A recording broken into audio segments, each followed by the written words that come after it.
a Warzone player that has shot up in popularity recently and has had a tirade of cheating accusations and abuse in general, even leading to her being swatted. Today I'm covering what's really going on with the Warzone community and Nadia. Let's start with the hacking evidence or proof. The top 3 clips that are often banded around are here. Now they are all, on the surface, pretty suspicious. But remember, these are clipped, so things can be cherry-picked. The first one looks really shady on the first watch and looks like some auto aim lock cheat, but I honestly think it's probably a frame lag issue on recording. The enemy character themselves skips to the side as well as the aim, so it's probably just a playback issue. The second one, where we're watching her track someone out the sky, could be suspicious too, but if you play enough Warzone, you're gonna have a few kills where you perfectly track someone. Like if you play 8 hours a day every day, your aim is gonna be locked in every now and again, especially at what is quite a short to medium kill here. Then this third and last one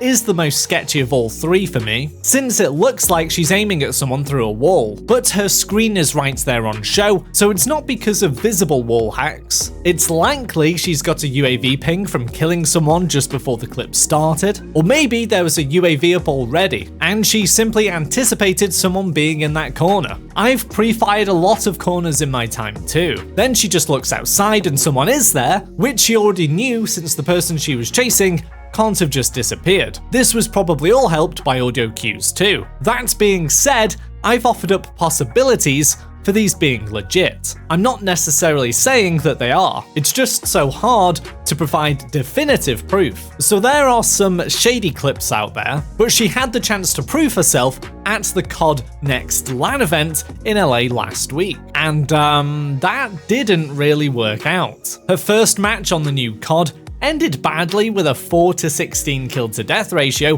during a team deathmatch. Since then, she has actually commented and shown full-length clips of these quote out of context versions of her bad performance. As it turns out, she claims that the settings were at fault here, including a field of view mistake and broken audio. Still, her performances weren't great. She did have one good game though. She topped the knockout leaderboards along with a CDL pro. Remember that she was up against the very best that CoD has to offer, and she's really got the pressure on her since this could have been her big break, and she's trying to prove people wrong about the hacks. But again, the shots really are off in these selected clips. A new setup and not being warmed up can cause that a little bit, but some of these clips look just incredibly bad. With the evidence we have here of the dodgy looking cherry-picked clips and lackluster performance at the LAN CoD event, you can see why the hacker hunters and haters in general are loving it. But there feels like there's something more in this. Why her in particular? There's loads of these accusations to all sorts of players. Well, one reason is that she actively plays up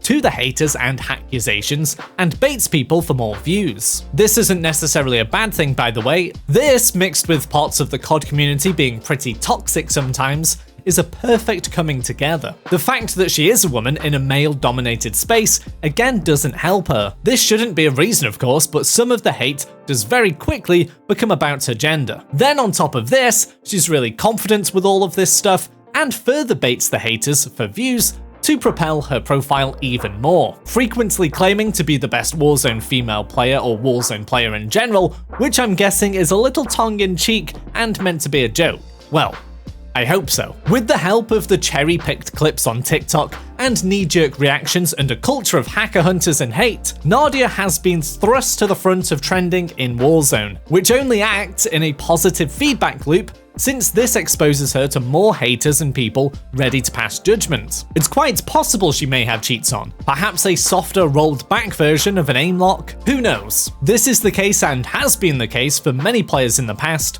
so it's not impossible. But I haven't seen anything that's not explainable. Once the so-called hacker hunters target someone though, it's hard for them to drop it, especially when some of their creators depend on it for rent. I've got to emphasize I'm not a hacker hunter or a cheat exposer or anything like that. I'm just trying to have an impartial look at what is one of the most talked about things in Warzone right now. You've got to tell me what you think down in the comments though. Do you think she cheats? Well, what about the clip shown here? And what about the community's reaction? And when you've done with that, why don't you check out this video on why Warzone Mobile might just be better than Warzone 2?